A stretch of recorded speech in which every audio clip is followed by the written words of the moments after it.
আমি বুঝি না মাজারে পয়সা লাগবে কেন। মসজিদের পাশে দান বাক্স থাকতে হবে, কারণ মসজিদগুলি এখনো গভর্নমেন্ট চালায় না।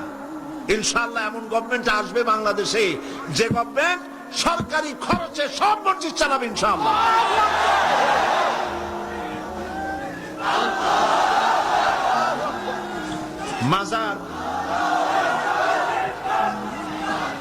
মাজারে চান্দার বাক্স কেন? মাজারে পয়সা দেব কেন? এই প্রশ্ন বুদ্ধিমানদের মাথায় আসা উচিত। কেন দেব?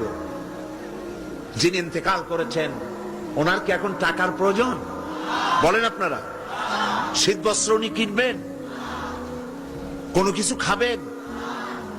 আপনারা কেন বিশ্বাস করেন না? উনি যদি সত্যি আল্লাহর ওলি হন, তা আল্লাহ পাক কোরআনে বলে দিয়েছেন এদের রিস্কের ব্যবস্থা আল্লাহর কাছে, ওনারা আল্লাহর কাস্টোডিওতে আছেন। আপনারা কেন পেরেশান হয়ে পয়সা দেন? ওগুলো দিয়ে উনি কি খাবেন? এই পয়সাগুলি দিয়ে উনি কি কিনবেন?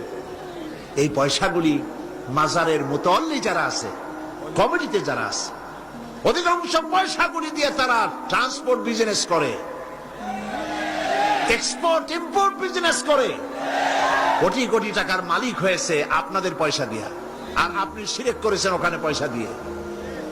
তবে কোন মাজারকে কেন্দ্র করে যদি কোনো মসজিদ, কোন এতিমখানা, কোন মাদ্রাসা যদি তৈরি হয়, মাদ্রাসায় দিবেন, এতিমখানায় দিবেন, মসজিদে দিবেন, অবশ্যই মাজারে এক পয়সাও দিবেন না।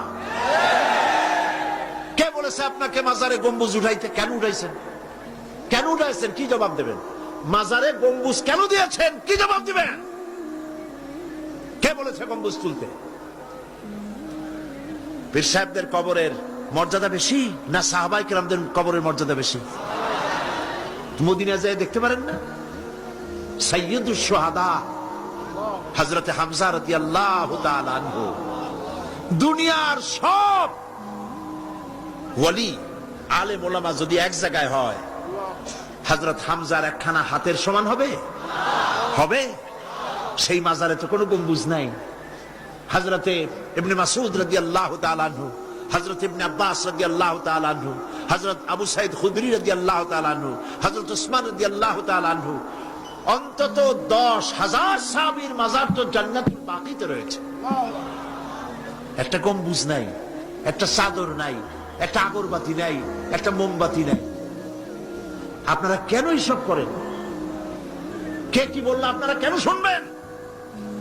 জেহেন সাফ করে নেবেন। কোরআনে জানাই, হাদিসে জানাই, মানি না, মানব না। ঠিক কিনা বলেন? কোরআনে জানাই, হাদিসে জানাই, এই কথা বলার জন্য যদি হিন্দুস্তান থেকে কোন পীর আসে, মানবো তার কথা?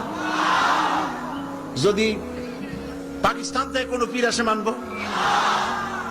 যদি চীন থেকে, সৌদি আরব থেকে কোন বুজুর্গ আসে, মানবো? সব কথা।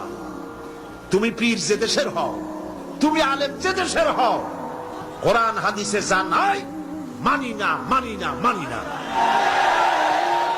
এটার নামই হলো ইসলাম। এটার নাম কি? এটার নাম আকীদা। এই আকীদা সাফ করতে হবে। মুসলমানদের এই আকীদা সাফ হতে হবে। এই আকীদা যদি সাফ হয়, তাহলেই আমরা বাঁচতে পারবো। কথা বুঝতে পেরেছেন? কথা বুঝে আসছে?